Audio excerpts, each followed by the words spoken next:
আমি ভেবেছিলাম একটু বেশি করে বানালে হবে কি সকাল বিকাল চায়ের সাথে খুব ভালোভাবে খেতে পারবো। কিসের সকাল বিকাল, চা বানাতেই ডোনাট শেষ। আসসালামু আলাইকুম এভরিওয়ান, ওয়েলকাম টু হুমায়রাস লাইফস্টাইল। আজকে কিন্তু আমি একটা ডো থেকে দুইটা রেসিপি শেয়ার করব আপনাদের সাথে। একটা হলো ব্রেড ক্রোসেন্ট আর আরেকটা হলো ব্রেড ডোনাট। ডোনাট অথবা ক্রোসেন্ট তৈরি করার জন্য আমি এইখানে নিয়েছি 1/4 কাপ বাটার, আর তার সাথে দিয়ে দিব একদমই গরম বলকটা দুধ 1 কাপ। তারপরে দিয়ে দিব 1 টেবিল চামচ চিনি, দিয়ে দুধের সাথে খুব ভালোভাবে মিশিয়ে একটা সাইডে রেখে দিব। এখন একটা মিক্সিং বলে আমি 3 কাপ আটা দিয়ে দিব। এখানে আমার 4 কাপ আটা লাগবে, কিন্তু 1 কাপ আটা আমি পরে দিব। তারপরে দিয়ে দিব 1/4 চামচ লবণ, 3 টেবিল চামচ চিনি, আর 1 টেবিল চামচ পরিমাণ ইস্ট। 1 টেবিল চামচের একটুখানি কম দিয়েছি। আর এই পর্যায়ে কিন্তু দুধটা কুসুম গরম থেকে একটুখানি ঠান্ডা হয়ে গিয়েছে। তো এই পর্যায়ে দুধটাও ঢেলে দিব, আর রুম টেম্পারেচারে থাকা একটা ডিম ফেটিয়ে আটার ভিতরে দিয়ে দিব। এখন হাত দিয়ে আস্তে আস্তে করে একটা ডো তৈরি করে নিব। তো এইখানে কিন্তু আমি ডোটা তৈরি করেছি হাত দিয়ে মথে। তো আমার কাছে কিন্তু এখনও 1 কাপ আটা এক্সট্রা রয়ে গেছে। তো এখানে আমি অল্প অল্প করে দিয়ে 1 কাপ আটা পুরোটাই আমি দিয়ে দিব। তো টোটালি কিন্তু আমার এইখানে আটা লেগেছে 4 কাপ। তো অল্প অল্প করে আটা দিয়ে আমি খুব সুন্দর করে একটা ডো তৈরি করে নিয়েছি, দেখতেই পাচ্ছেন। তো ডোনাট অথবা ক্রোসেন্ট তৈরি করার জন্য এরকম একটা পারফেক্ট ডো তৈরি করতে হবে।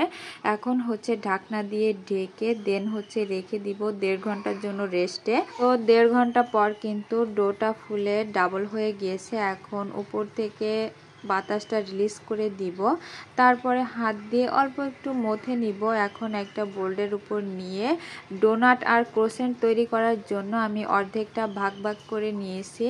এখন আমি হাত দিয়ে অল্প করে প্রেস করে রুটি বেলে তারপরে আমি প্রথমে ডোনাটগুলো তৈরি করে নিব, দেন ক্রোসেন্টগুলো তৈরি করব। তো আমার ডোনাট তৈরি করার জন্য রুটির থিকনেসটা ঠিক এরকম হয়েছে। আপনারা চাইলে গ্লাস দিয়েও এই ডোনাটের শেপ দিয়ে নিতে পারেন, কিন্তু আমি এখানে কুকি কাটার ব্যবহার করেছি আর একটা নজেল নিয়েছি ডোনাটের মাঝখানে যে ফাঁকা অংশটা থাকবে সেইটা দেওয়ার জন্য। তো আমি সবগুলো ডোনাট একইভাবে তৈরি করে নিয়েছি, আর এটা কিন্তু আমি হাত দিয়ে তৈরি করেছি, লাস্টে যে ডো টুকুনি থেকে গিয়েছিল সেইটুকু দিয়ে। তারপরে বাকি অর্ধেকটা দিয়ে এখন আমি ক্রোসেন্ট তৈরি করে নিব। তো এইখানে কিন্তু আমি নারকেল কুড়ানো নারকেলের গুঁড়া দিয়ে দিয়েছি রুটির উপরে। তারপরে বেলনি দিয়ে বেলে চেপে দেন রুটির সাথে মিশিয়ে দিলাম। এখন উল্টা সাইডেও আমি একইভাবে নারকেলের গুঁড়ো দিয়ে দিয়েছি। এই নারকেলের গুঁড়োটা কিন্তু সুপার শপে অথবা মুদি দোকানে পাওয়া যায় কিনতে, বড় বাজারে। তো এইখানে আমি যেটা করেছি সেটা আমি নারকেল কুড়িয়ে তারপরে দেন চেপে দুধ বের করে এখন রোদ্দুরে শুকিয়ে দেন আমি নারকেলের গুঁড়োটা তৈরি করে নিয়েছি আমার বাসাতেই। তাহলে হয় কি নারকেলের গুঁড়োটা খেতে অনেক বেশি ভালো লাগে। অনেক সময় এই নারকেলের গুঁড়োটা দোকান থেকে কিনলে হয় কি একটা বাস্টে গন্ধ বের হয়, খেতে একদমই ভালো লাগে না। এই জন্য আমি চেষ্টা করি বাসাতেই তৈরি করার জন্য।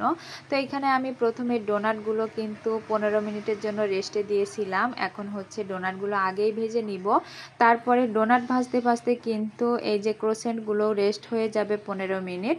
তারপরে এইগুলোকেও খুব সুন্দর করে ঘুরিয়ে দেন ভেজে নিয়েছি। দেখতেই পাচ্ছেন কত বেশি সুন্দর হয়েছে। আর ডোনাট আর ক্রোসেন্ট খেতে তো জাস্ট অসাধারণ ছিল। তো এক ঢিলে 2 পাখি বলা যায়। আমি একটা ডো থেকে 2টা রেসিপি আপনাদের সাথে সহজভাবে শেয়ার করেছি। তো আপনাদের কাছে আমার সহজ এবং ইউনিক রেসিপি কেমন লেগে থাকে সব অবশ্যই কমেন্টস করে বলে যাবেন। আর এই ডোনাট আর ক্রোসেন্টগুলা কিন্তু ভিতরের নরম আর উপরে কিন্তু ক্রিস্পি।